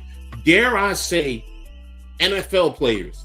I'll put him in the top 3, top 2. I'm gonna put him up there. He was that dominant. And I mean, he won MVP as a defensive player. Who does that? He won MVP. Come on, man. Because nowadays you can't even get it as a running back. LT even said it though. He couldn't play in today's game because everything that the way his game was, he'd be flagged on every play. He flagged on every play, and guess what? He made guys piss on themselves out there in the field when he started yelling at you. I don't care if you're a big 300-pounder, 6'5", 300 pounds. You was like, oh, damn. LT would come in. He's the type of dude in a dark alley. Yeah, LT with you. Then you talk, your chest is out. You talking trash. Yeah, come on. Because LT was. Anthony Mason. Yeah. Chest like that. Oakley. Yeah. Those are them dudes. Those Brandon they are them dudes. Yeah. That's it's like, yo. So that's my list. I love my list, so I don't care what anybody says. So absolutely, go ahead. What's your thoughts, man? Excellent. Yeah, man, we got the same number 1. We're on point there. Mattingly, slightly before my era. Bernard King, spot on with Bernard King. You going Knicks? Yeah, Bernard King is the dude, you know, and he was in net too, so that's a double bonus for you right there. You know what I'm saying? And Phil Simms, Phil Simms, some like him better than Eli Manning, dare I say? You know, Phil Simms was a good player. I probably would have put Eli over him. I get it. But that's more my era, even though I was there in the 80s too. If you look at what I have too, and I'm not saying Eli is a different tough in terms of this. But these guys are all tough. Yeah, tough. Vocally as well as Mm-hmm. physically. Yep. So, and mentally. So Eli is tough mentally. Yeah. I mean, you gotta respect this game. But yeah, and Phil said, look, Phil Sims will take it right back to, that's the thing that you don't realize. Because there's a lot of guys that were afraid to take anything back to Bill Parcells. Phil Sims is like, I mean, I remember. I got a clip of him, of Parcells, going going back yelling at him and shit. Exactly. And he's going up to him. He's like pushing people out of the way. No, let me say what I gotta say. So that's my list, man. Yeah. And Oakley, I absolutely, him and Mason, like I said, they was the bodyguards for Patrick Ewing back in the day, man. So, excellent list, man. Definitely appreciate that, man. Bring old Pat in here. Pat, what's your thoughts, man, on the list, man? If you got any. Oh, I love the list. It's based off New York, and man, those were the heroes back in the day. Phil Sims, LT. He went back to Don Mattingly. That was a little bit before my time. Derek Jeter, A1, got to put him in there. Mariano Rivera, got to put him in there. You know what I'm saying? But I'm gonna give you a little bit of Chicago list. What y'all boys know about Richard Dent? I didn't know about 95, number 95 too. Yeah, come on, man. I mean, I'll say this, Pat. When I was in college, here's two things.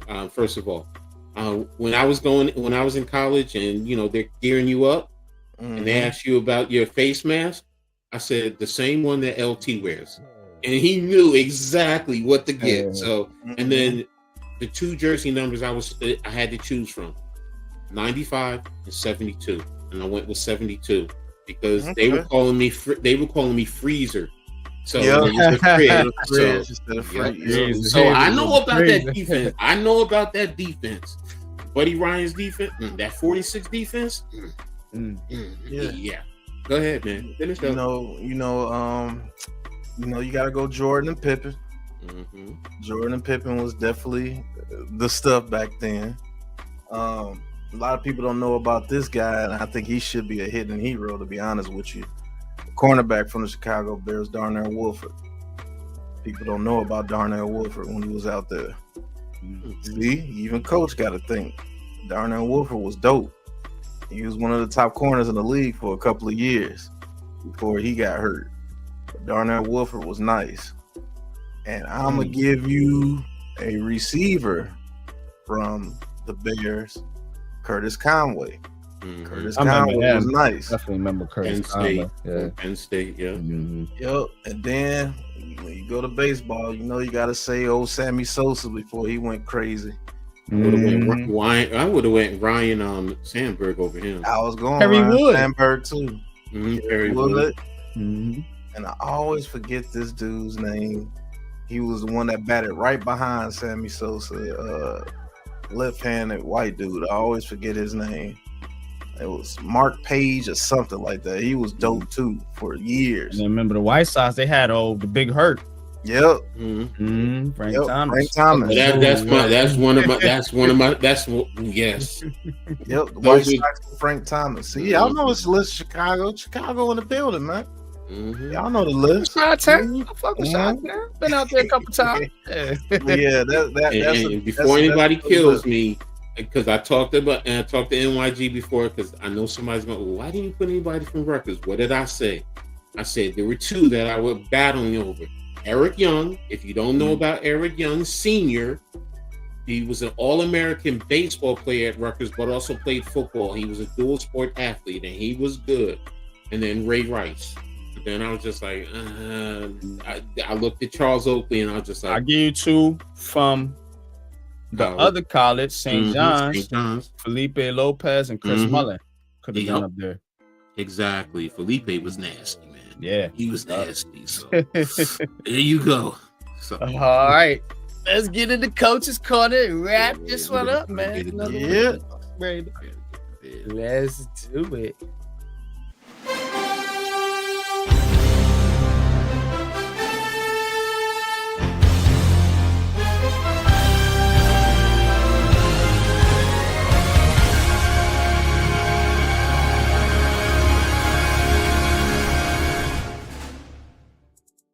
right, so I'm going to get right into this and get after it.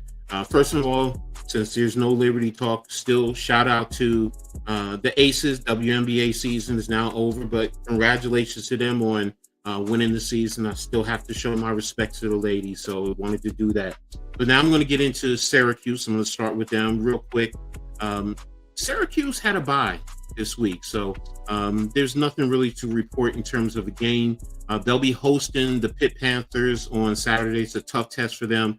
Right now, Syracuse is 3-3 on the season, 1-2 in the ACC, so this is a big game. Pitt's coming in off of a big game defeating FSU, so they're riding high. So definitely going to be keeping an eye out on this weekend. Also, keep an eye out for Fran Brown, head coach. He's on the watch list for the Penn State opening, so we have to see if they're going to at least interview him and probably bring him in. So Fran Brown is on that list, so respect to him. So I'm going to move on to my tri-state, New Jersey, New York legends.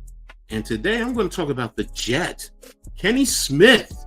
A lot of you guys know him from being on TNT. He's born in Brooklyn, played high school at Archbishop Lloyd in Queens.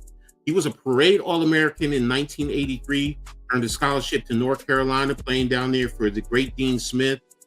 He was a consensus first-team All-American in 1987, averaging 16.9 points, 6.1 assists. For his career at Carolina, he averaged 12.9 points, 6 assists. He was drafted by the Sacramento Kings in 1987, number 6 overall. He also played for the Hawks, the Rockets, the Pistons, the Magic, and the Denver Nuggets. He earned all-rookie first team, won 2 NBA championships with the Houston Rockets, one of them against my Knicks, I know. He averaged in his career 12.9 points, 2 rebounds, 5.5 assists. He also joined Turner Sports in 1998 as a studio analyst, has been a prominent member there, contributed to the program because it was a Sports Emmy Award-winning show for Inside the NBA. He's provided sports commentary in the NBA, college, international games like the Goodwill. He's a true ambassador for New York City basketball. Going to move on to Princeton, into the Princeton Den. The football team, tough loss. They lost to the number 19 team in the FCS, Mercer. They lost 38-14. The loss moves them to 2-2 on the season. On the night, they got 2 touchdown passes from Kai Cologne, who was 13-21, 124 yards. Mercer outgained Princeton, 503-257. This weekend, they look to rebound and go back into Ivy League play, and they're going up to Rhode Island to face the Brown University Bears. I believe that's who they are. So, also in Princeton news, going to talk a little women's golf. The women, they had a date on the old course in the championship match at St. Andrews Links. They scored second in the 2-day event. The Tigers entered the second round tied with Cal at even par. Princeton was plus 14 as a team in the second round, and they edged out the hosts, University of St. Andrews, by 2 to get a berth in the finals. Banana Katachanmeni, sorry if I messed up her name, she was tied for second on the individual side, 1 shot behind the medalist from St. Andrews, Eli Monk. In the medalist honor, it came down to the final hole between her and Monk. She stood at the 18th hole, tied for -6 alongside Caitlin Maurice from St. Andrews. Her approach shot went to about 15 feet, while Monk's landed hers about 5 feet from the hole. The ensuing birdie putt for the Nazis, it just missed to the left, while Monk converted hers to win the holes. Over the 36 holes, the Nazis led the field in scoring on pars at -4, on par fours -4, on par fives -6, and her total 12 birdies also led the field. So she's having a great year for Princeton. Now I'm going to close out with Rutgers football. They're coming home from Washington last Friday. Tough loss. We covered it here on the network. They lost to Washington 38-19. This is their third loss in a row. They're 3-3 on the season, 0-3 in Big Ten play. I mean, they looked a little disjointed. They started fast, but they struggled to close out the game. On the offensive struggles, one of the biggest things was in the red zone. Defensively, they're still having problems stopping the opposition. Now, standouts, Aiken Caligmanis, who was a little fragmented, but he was 31 of 50, 386 yards, 2 touchdowns, and an interception. Antoine Raymond, great game, rushed 15 times for 89 yards, but had 7 receptions also for 89 yards. Ian Strong had 7 receptions for 124 yards. Safety Jet Elad, he had 7 tackles, 7 solo, but he's also one of the problems on the defensive side. So this Saturday is homecoming, and they host number 8 Oregon. The kickoff is 6:30, so it's being shown on the Big Ten Network. It is going to be part of the rotation on the college zone, so I'll be tapped into there. Rutgers Athletics also will be displaying its commitment to empowering student athletes to maximize their NIL opportunities through the RNIL Homecoming Weekend. This offer is unmatched. It is unmatched visibility and access to the world's most influential brands and audiences, highlighted by several events surrounding Homecoming Weekend on the campus of Rutgers. You'll see blanketed T-shirts, buttons, banners, backdrops, signage that shows the widespread impact of the NIL. The NIL will elevate the Rutgers brand, our NIL brand, through activations at all the events on the weekend. This is a strong effort to make the brand central, visible, and unmissable at Rutgers, strengthening awareness and positioning the Scarlet Knights to become a national leader in NIL. For Rutgers student athletes, this means the ability to build their personal brands on the biggest stage. It presents the chance to connect directly with leading companies and leverage the reach of a market that extends to millions of fans and consumers every day. Now, one of the big things about this is shout out to AD Kelly Zinn. She's brought the approach because previously no one has done anything in terms of really pushing NIL on Rutgers except for Koscielny. He even just said it this week. He was being interviewed by the media, and they were talking about it, and he said, no, hold a minute, stop. He's like, no one has done it except for me.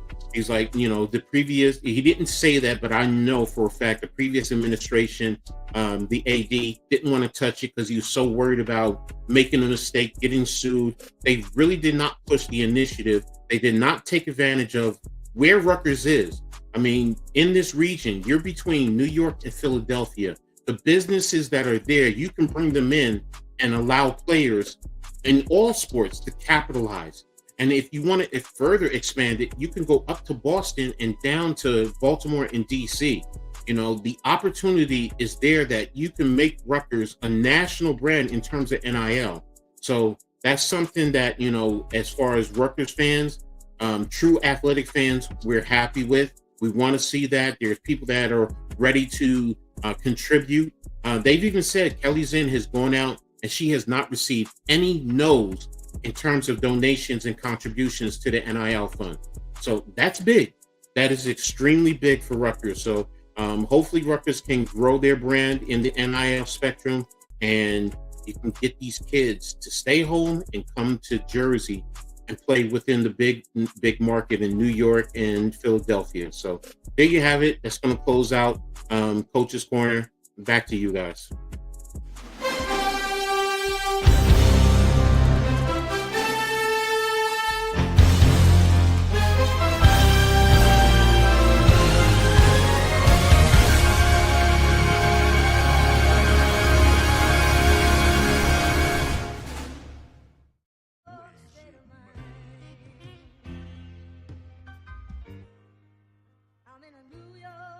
You're muted. You're muted. Am I muted? Yeah, there you go. Come on, fuck. Yeah, man, my camera is shot. Yeah, your camera is my audio is messed up. Your camera tripping. We bugging out here. Yeah. But yeah, we made it. We made it happen. Appreciate you. I did not know Kenny Anderson was drafted by the Kings. I forgot about that. Kenny Smith, yeah. I mean Kenny Smith. Come on, Kenny's, man. Kenny's everywhere. Yeah, I know. Kenny's. on the network. You know what I'm saying? So Mhm. yeah, Kitty is obviously in my head for obvious reasons.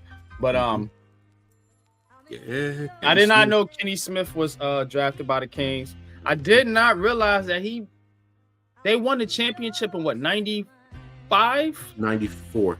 94 and 95. And Remember they won it back 95. to back. Yeah, back to back. And The first one. he went to TNT only a few years later. Well, you said 96, right? Or was it 98? 98. But he was like a sideline reporter. So but that's still a quick transition. He was still playing though. It's not like he wasn't playing, but yeah, he was. I see a lot of them doing that too now. A lot of them coming on. Exactly. I always wondered if that'd be like a kind of a little conflict of interest, kind of like. No, because that's. I guess they train them, you know, to really make sure that you're not going to say anything that's going to hurt you. Yes. With your current team, because that would be kind of tricky for me. Because I'd be like, man, you know me, I'm honest as hell. I get on there and be like, man, I don't know about this coach. Oh, so say that. Exactly. So yeah, but that's why they prep them, and you know, so it tests. You want to see as an athlete, is it something you really want to get into? So, you know, I get it. I get it. So, you know, because you know, in college, you know, I had bad experiences with media, so with interviews and so on and so forth. So it's like, but you know, we're in a new market, new day and age, so it's a lot different. So, but yeah, you test it out and you see, you know, after your career, you know, do you want to go into business, or do you want to go on TV, or you know, or even work behind the cameras? You never know. So, you gotta have a plan for after your career. I don't think a lot of these athletes think about the future. Life is about tying everything together. A lot of us live in the moment too much. Exactly. But you gotta study the past to learn the future in order to be able to live in the moment. And live and appreciate the present. Exactly. My father used to say. So, great show. And when before we get out here, RIP to, you know, one of the true legends in the music industry, man. D'Angelo, for those of you who don't know, I mean, that was, you know, and to his son, to have lost both your parents in a short period of time, man. You know, my thoughts and prayers are with you, man. But, you know, D'Angelo, yo, man, you really stepped up the game a lot for Neo Soul, man. So, you know, and I've been the last 2 days just jamming to nothing but D'Angelo, man. So, you know, there you go. I just wanted to sing it out. Shout out to D'Angelo. Remember, we just had our coaches segment talking about the male singers. And I immediately thought about D'Angelo. You know, not from the area, so didn't put him on the list, but immediately came to mind. It hurts my heart, Coach, to see so many of our brothers leaving us at such an early age. People go out there and get checked up, man. Cancer is not a joke, man. Early detection is the best way to combat it, man. Seriously. Sorry. Go ahead. Man. No, finish what you said. Nah. That was spot on. Like I said, shout out to D'Angelo. I just know I'm getting old. I'm seeing a lot of the people that I actually grew up listening to and watching, and you know, I won't say celebrate, but you know, appreciate it. It's just a vibe. It's a vibration. It's respect. Let's put it like that. It's respect for what you're doing, for your craft, and who you are as an individual, man. So definitely always take that with you. You know, these are people. You know, I'm a person. Coach is a person. You know, and a lot of people. I didn't realize this, Coach. A lot of people see me and you as celebrities, whether you believe it or not. And it's crazy. You know, because this is what this media thing does to people. You know, I'm always humble. And in anything I get, and the respect I get, and the love I get, and the views I get, and the likes I get, I'm always humble in that. You know, because I know what this thing can do to you. Chew you up and spit you out. So, but good show, man. Any thoughts on on what we did tonight, man. I gotta give my producer the last word, man. The one putting the tracks together, the one putting the controls together, man. Shout out to my brother Pat. Last words, brother. Take us out. Great show as always, man. You know, this is the staple podcast for the Aboriginal Sports Network. I always tell you guys this. This is the original, man. Over 100 episodes in. Keep doing your thing, man. New York state of mind, you know. Shout out to D'Angelo, you know. How does it feel? That was an epic one. Man, that was epic. Sad that he's gone. But man, you guys just tune in to Heart of the City, man. This is really Heart of the ABSN. This show will keep going for as long as we keep it going. And I don't plan on stop doing this show anytime soon. The culture segment. Culture segment is mwah, you know, love the culture segment. And if you guys have anything of your culture that you want to tell us while we're doing the culture segment, let us know. You know that this show is for everybody. It's not just for sports, it's for culture, man. This is just a movement, man. Always an honor to produce this show, and y'all get my producing skills off the chain, so I'm gonna be up there. But man, y'all keep doing y'all thing, man. Coach at NYG been doing this a little over 3 years now, close to 4 years. Been dope, man. Been dope the whole way. Shout out to Jeffy T. Always will be in our hearts. He was one of the original cast members, and I always hear his laugh, man. His laugh always got you laughing, bro. Like that dude cracking up. But yeah, man, y'all tune in to Heart of the City, man, and I'm out, man. 108 coming up next, man. Appreciate you, man. Appreciate the kind words for you. Give it up for the producer. Give it up for the chat. Give it up for the people of New York City and New Jersey. We love y'all, man. Take us out, Pat.